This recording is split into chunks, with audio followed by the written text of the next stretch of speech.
Pernahkah kamu bertanya-tanya, siapa sebenarnya yang lebih dulu menetap di Pulau Jawa? Apakah orang Jawa dengan kerajaan besarnya?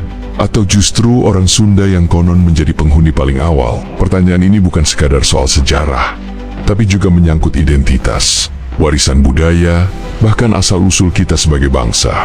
Kalau kamu pikir jawabannya sederhana, bersiaplah, karena apa yang akan kamu dengar bisa mengguncang pemahamanmu selama ini. Siapa penghuni pertama Pulau Jawa? Jawa atau Sunda?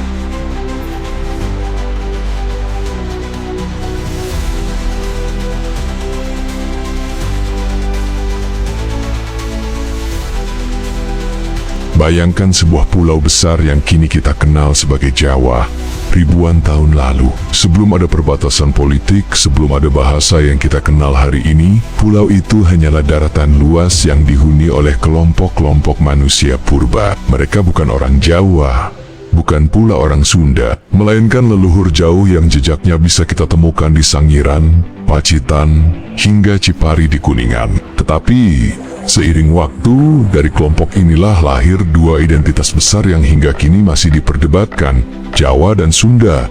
Pertanyaannya, siapa yang lebih dulu menetap? Apakah orang Sunda yang menghuni wilayah barat Jawa, atau orang Jawa yang berkembang di bagian tengah dan timur? Beberapa sejarawan berpendapat bahwa orang Sunda adalah penghuni asli yang lebih tua di tanah Jawa.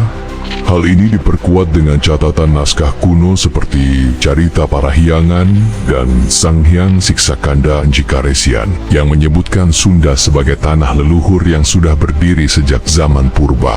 Bahkan, kata Sunda dalam bahasa Sanskerta bermakna bersinar terang atau murni, seakan menggambarkan bahwa masyarakat Sunda sudah memiliki identitas kokoh jauh sebelum pengaruh Hindu-Buddha masuk. Sementara itu, tradisi lisan masyarakat Sunda percaya bahwa mereka adalah orang asli Pulau Jawa bagian barat, sehingga mereka melihat Jawa Tengah dan Jawa Timur sebagai daerah yang baru belakangan, dihuni oleh kelompok-kelompok lain yang datang kemudian. Namun narasi lain justru berkata sebaliknya. Dalam berbagai prasasti kuno di Jawa Tengah dan Jawa Timur, kita menemukan kerajaan-kerajaan awal seperti Mataram kuno, Medang, dan bahkan Majapahit yang menjadi mercusuar kebudayaan. Catatan ini membuat sebagian ahli berpendapat bahwa justru orang Jawalah yang lebih dulu membentuk peradaban besar di tanah ini. Sementara Sunda berkembang sebagai wilayah yang lebih terpisah dan bertahan dalam tradisi leluhur tanpa banyak dipengaruhi kerajaan besar. Bahkan, ada yang berpendapat bahwa istilah Sunda baru muncul kemudian sebagai penanda budaya berbeda dari Jawa yang lebih dominan dalam catatan sejarah klasik. Lalu, apa kata ilmu genetika? Beberapa penelitian DNA menunjukkan bahwa orang Jawa dan Sunda memiliki leluhur yang sama, yaitu nenek moyang Austronesia yang datang ke Nusantara sekitar 4.000 tahun lalu. Dari sini, muncul dugaan bahwa kedua kelompok ini sebenarnya bersaudara, hanya berbeda arah migrasi dan perkembangan budaya. Wilayah barat lebih dekat dengan Sumatera dan mendapat pengaruh kuat dari India, sementara wilayah tengah dan timur lebih dekat dengan jalur laut ke Bali, Maluku, hingga Pasifik. Perbedaan inilah yang kemudian membentuk identitas Jawa dan Sunda sebagai dua budaya besar yang tampak berbeda, meski akar leluhurnya sama. Maka, pertanyaan siapa yang lebih dulu mungkin tidak punya jawaban mutlak. Bisa jadi Sunda lebih dulu menempati tanah barat Jawa, sementara Jawa berkembang lebih awal di wilayah tengah dan timur. Bisa jadi keduanya muncul hampir bersamaan, lalu berkembang dengan jalannya masing-masing. Tetapi yang pasti, Jawa dan Sunda bukanlah dua musuh bebuyutan dari awal, melainkan dua cabang dari pohon leluhur yang sama. Sebuah kisah tentang satu daratan, satu nenek moyang, yang kemudian bercabang menjadi identitas berbeda. Hingga hari ini masih meninggalkan pertanyaan, apakah benar mereka terpisah sejak awal? Ataukah hanya satu bangsa yang sengaja dipisahkan oleh sejarah? Namun, pertanyaan tentang siapa yang lebih dulu menetap Jawa atau Sunda tidak bisa dijawab dengan hitam putih. Karena di balik perbedaan istilah, ada bukti arkeologi yang justru menunjukkan bahwa kedua etnis ini lahir dari satu rahim kebudayaan yang sama. Misalnya, jika kita menengok ke Gunung Padang di Cianjur, Jawa Barat, situs yang diperkirakan berusia lebih dari 20.000 tahun, kita akan melihat bahwa peradaban di tanah Sunda sudah ada jauh sebelum kebanyakan prasasti Jawa ditulis. Sementara di Jawa Tengah dan Jawa Timur ada Candi Borobudur dan Prambanan yang berusia lebih muda, sekitar abad 98 hingga ke-9 Masehi, tapi tetap menjadi bukti kejayaan budaya.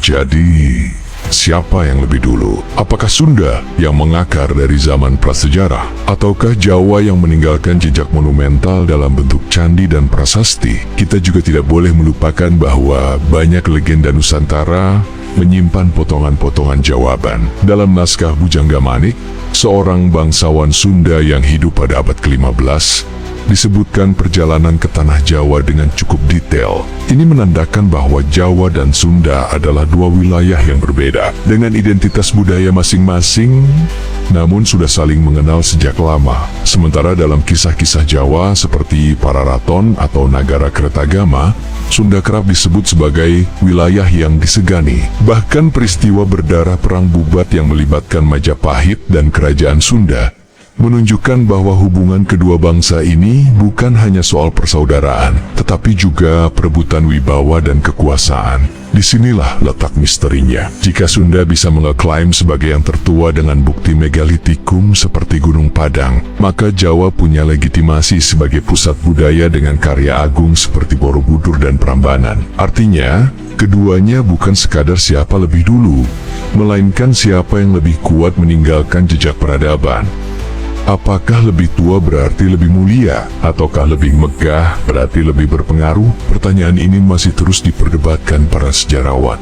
Namun, pada akhirnya, pertanyaan siapa dulu yang menetap di tanah Jawa, orang Sunda atau orang Jawa, tidak bisa dijawab hanya dengan melihat siapa yang lebih tua atau siapa yang lebih kuat. Karena faktanya, mereka berdua adalah bagian dari satu rumpun besar yang sama, yakni Nusantara. Mereka sama-sama mewarisi tradisi Austronesia, sama-sama berakar pada budaya maritim, sama-sama memiliki mitologi, bahasa, dan nilai-nilai yang mirip. Perbedaan yang kita lihat hari ini adalah hasil perjalanan panjang sejarah, pengaruh kerajaan-kerajaan besar, bahkan juga benturan politik masa lalu. Tetapi, benang merahnya tetap satu.